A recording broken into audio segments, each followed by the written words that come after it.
Selamat pagi, salam sejahtera. Perkenalkan, nama saya Siska Ayu Puspita. Di sini saya akan mencoba merangkum tentang teori api dan sistem proteksi kebakaran dengan dosen Bapak Marwanto, mata kuliah manajemen dan kebakaran. Yang pertama adalah tentang pembentuk api. Bagaimana timbulnya api?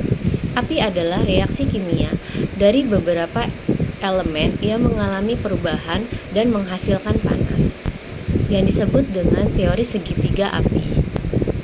Ada 3 elemen pembentuk api, yaitu sumber panas, bahan bakar, dan oksigen. Pada proses ini, api akan muncul ketika semua elemen pada segitiga api beraksi. Berpanas akan menyalurkan panas untuk membakar bahan bakar yang akan menghasilkan asap. Setelah itu, asap akan bereaksi dengan oksigen, maka muncul proses oksidasi. Metode pemadaman. Terdapat beberapa metode pemadaman kebakaran yang umum digunakan, yaitu yang pertama adalah pendinginan atau cooling. Metode ini bertujuan untuk menurunkan temperatur permukaan benda yang terbakar. Hal ini dapat dilakukan dengan cara menyiramkan air pada api, menggunakan pasir atau tanah untuk memadamkan api kecil, menutupi api dengan selimut tahan api. Yang kedua adalah isolasi oksigen atau smothering atau isolasi. Metode ini bertujuan untuk memotong pasukan oksigen ke api. Hal ini dapat dilakukan dengan cara 1. Menutup sumber api dengan kain basah atau karung goni, menggunakan alat pemadam api powder atau busa untuk memadamkan api. Yang ketiga, menyalurkan gas inert seperti karbon dioksida ke area kebakaran. Yang ketiga, mengambil atau memindahkan bahan bakar, atau yang biasa disebut dengan starvation. Metode ini bertujuan untuk menghilangkan bahan bakar dari api. Hal ini dapat dilakukan dengan cara, pertama, memindahkan bahan bakar yang mudah terbakar dari area kebakaran. Yang kedua, menutup katup gas. Yang ketiga, mematikan mesin yang terbakar. Yang keempat, memecahkan rantai reaksi kimia atau breaking chain reaction. Metode ini bertujuan untuk menghentikan reaksi kimia pembakaran. Hal ini dapat dilakukan dengan cara menggunakan alat pemadam api kimia seperti halon atau dry chemical powder. Mencampurkan air dengan deterjen untuk mematikan api minyak goreng. Pemilihan metode pemadaman tergantung pada jenis bahan yang terbakar, ukuran api, dan lokasi kebakaran. Penting untuk selalu berhati-hati saat memadamkan api dan selalu ikuti prosedur keselamatan yang berlaku. Istilah-istilah dalam kebakaran. Istilah-istilah yang ditetapkan dalam Keputusan Menteri Tenaga Kerja RI nomor Kep/16/Men/1999 antara lain sebagai berikut. Kebakaran ringan. Kebakaran ringan adalah bahaya kebakaran pada tempat di mana terdapat bahan-bahan yang mempunyai nilai kemudahan terbakar rendah dan bila terbakar melepaskan panas rendah dan menjalarnya api lambat. Kebakaran sedang 1 adalah bahaya kebakaran pada tempat di mana terdapat bahan-bahan yang mempunyai nilai kemudahan terbakar sedang. Penimbunan bahan-bahan mudah terbakar dengan tinggi tidak lebih dari 2,5 meter dan bila terjadi kebakaran melepaskan panas sedang sehingga menjalarnya api sedang. Kebakaran sedang 2 adalah bahaya kebakaran pada tempat di mana terdapat bahan-bahan yang mempunyai nilai kemudahan terbakar sedang. Penimbunan bahan-bahan mudah terbakar dengan tinggi tidak lebih dari 4 meter. Dan bila terjadi kebakaran, melepaskan panas sedang sehingga menjalarnya api sedang. 4 aspek keselamatan kebakaran. Dalam upaya mencegah dan menanggulangi kebakaran, terdapat 4 aspek utama yang harus diperhatikan, yaitu proteksi, deteksi, evakuasi, dan pemadaman. Keempat aspek ini ibarat pilar penyangga yang menjamin keselamatan kita dari bahaya api. Berikut kita akan membahas keempat pilar ini. Yang pertama adalah proteksi kebakaran. Proteksi kebakaran ini mencakup langkah-langkah preventif seperti penggunaan bahan bakar api, penyediaan alat pemadam di area beresiko, serta pelatihan karyawan atau penghuni gedung.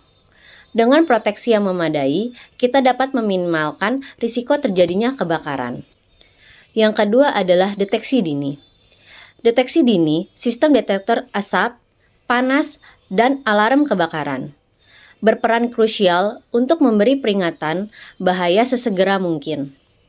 Deteksi dini ini memungkinkan respon cepat sebelum api membesar dan membahayakan nyawa. Yang ketiga adalah evakuasi terkendali. Setiap gedung harus memiliki jalur evakuasi yang jelas, memadai, dan dikenal baik oleh penghuninya. Prosedur evakuasi rutin juga penting untuk memastikan semua orang dapat meninggalkan area bahaya dengan tertib dan selamat. Yang keempat atau yang terakhir adalah pemadaman efektif. Ini mencakup ketersediaan alat pemadam seperti alat pemadam api ringan atau APAR, hidran, dan akses memadai bagi petugas pemadam kebakaran. Dengan pemadaman yang baik, api dapat dikendalikan dan dipadamkan sebelum membesar. Keempat aspek ini harus diintegrasikan secara menyeluruh agar keselamatan kebakaran dapat dijamin secara optimal. Kesadaran dan kesiapan kita dalam menerapkan keempat pilar ini akan menghindarkan kita dari bencana kebakaran yang tak diinginkan. Sistem deteksi kebakaran. Sistem deteksi kebakaran ada dua, yaitu sistem proteksi kebakaran aktif dan sistem proteksi kebakaran pasif. Sistem proteksi kebakaran aktif adalah sistem perlindungan terhadap kebakaran yang dapat bekerja secara otomatis maupun manual, digunakan oleh penghuni atau petugas pemadam kebakaran dalam melaksanakan operasi pemadaman.